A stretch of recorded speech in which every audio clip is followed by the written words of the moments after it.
नमस्कार दोस्तों, स्वागत है आप सभी का पीसीबी कंपोजिट ज्ञान यूट्यूब चैनल में। दोस्तों, इस वीडियो में आप लोगों को मोलरता की परिभाषा तथा मोलरता क्या है, मोलरता कैसे निकाला जाता है, मोलों की संख्या कैसे निकाला जाता है, इन सभी के बारे में बताऊंगा। तो वीडियो को लास्ट तक जरूर देखें, तभी आपके समझ में आएगा, नहीं तो कुछ भी समझ में नहीं आएगा। और तथा लास्ट में मेरे द्वारा एक क्वेश्चन दिया जाएगा जो आप लोगों को कमेंट के माध्यम से उसका उत्तर बताना होगा। तो चलते हैं दोस्तों, आप लोगों को मैं दिखा देता हूं कि कौन कौन से प्रश्न हैं जो अभी आप लोगों को आगे बताऊंगा। आप लोग दोस्तों ध्यान से देख सकते हैं, यहाँ पर 180 ग्राम जल में जल के मोलों की संख्या ज्ञात कीजिए। इसको अभी हल करके बताऊंगा, तभी आप लोगों के समझ में आएगा। उसके बाद दूसरा उदाहरण देंगे, 117 ग्राम NaCl में NaCl के मोलों की संख्या ज्ञात कीजिए। दोस्तों इसको भी समझाऊंगा, तो आप लोग वीडियो के लास्ट तक जरूर देखें।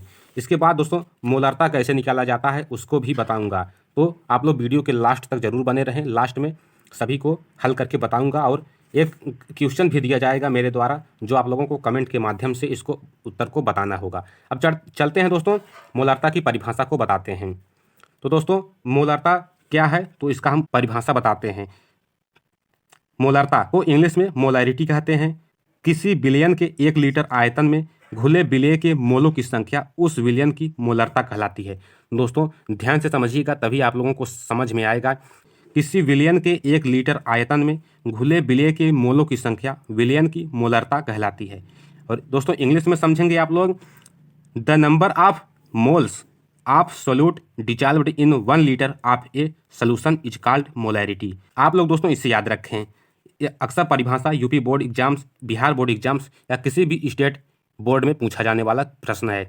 इसे दोस्तों कैपिटल M से व्यक्त करते हैं मोलरता को।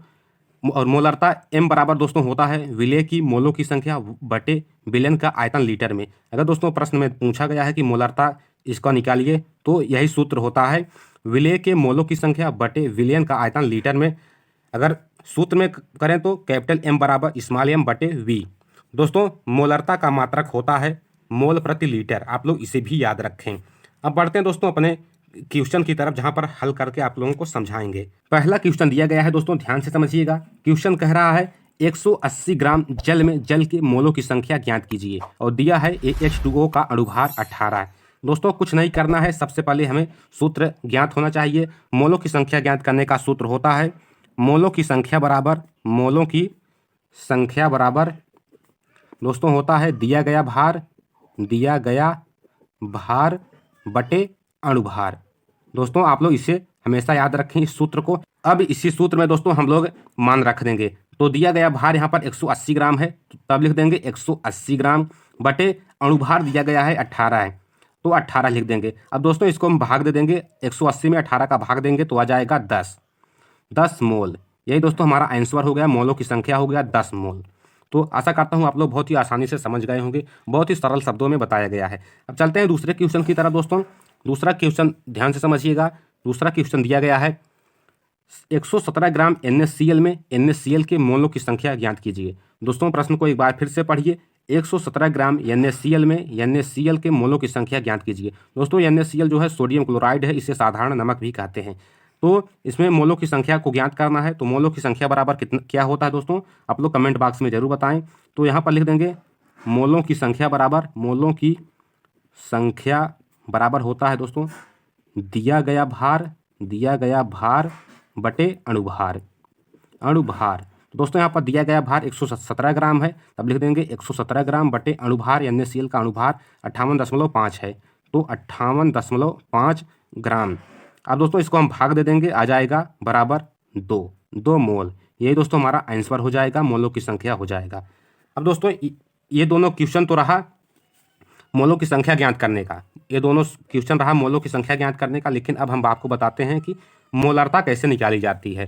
तो यहाँ पर तीसरा नंबर क्वेश्चन दिया गया है, ध्यान से समझिएगा। यदि NaCl के 5.8 ग्राम जल में घोले गए तथा विलयन 0.5 लीटर बना, घोलने पर विलयन 0.5 लीटर बना दिया गया, तो विलयन की मोलरता क्या होगी। तो दोस्तों यहाँ पर दिया गया है, आप लोग ध्यान से समझिएगा। यहाँ पर दिया गया है NaCl का भार दिया गया है 5.8 ग्राम, और NaCl का अणुभार दिया गया है 58.5 ग्राम। अब दोस्तों इसके बाद अगला हमें क्या दिया गया है, यहाँ पर दिया गया है विलयन का आयतन दिया गया है, विलयन का आयतन कितना दिया गया है, 0.5 लीटर। दोस्तों आप लोग ध्यान दीजिएगा, कभी कभी यहाँ पर मिलीलीटर में दिया रहेगा तो उसको लीटर में बदलना पड़ेगा, यानी कि 1000 से भाग देना पड़ेगा। इसके बाद दोस्तों मोलरता निकालने का सूत्र होता है, मोलरता बराबर, आप लोग इसे याद रखें, मोलरता बराबर विलेय के मोलों की संख्या बटे विलयन का आयतन लीटर में, विलयन का आयतन लीटर में। दोस्तों तब आप लोग ध्यान दीजिएगा, विलेय के मोलों की संख्या नहीं दिया गया है तो हमें विलेय के मोलों की संख्या निकालना पड़ेगा। तो मोलों की संख्या निकालने के लिए तरीका होता है, वही सूत्र है, दिया गया भार बटे अणुभार, दिया गया भार बटे अणुभार।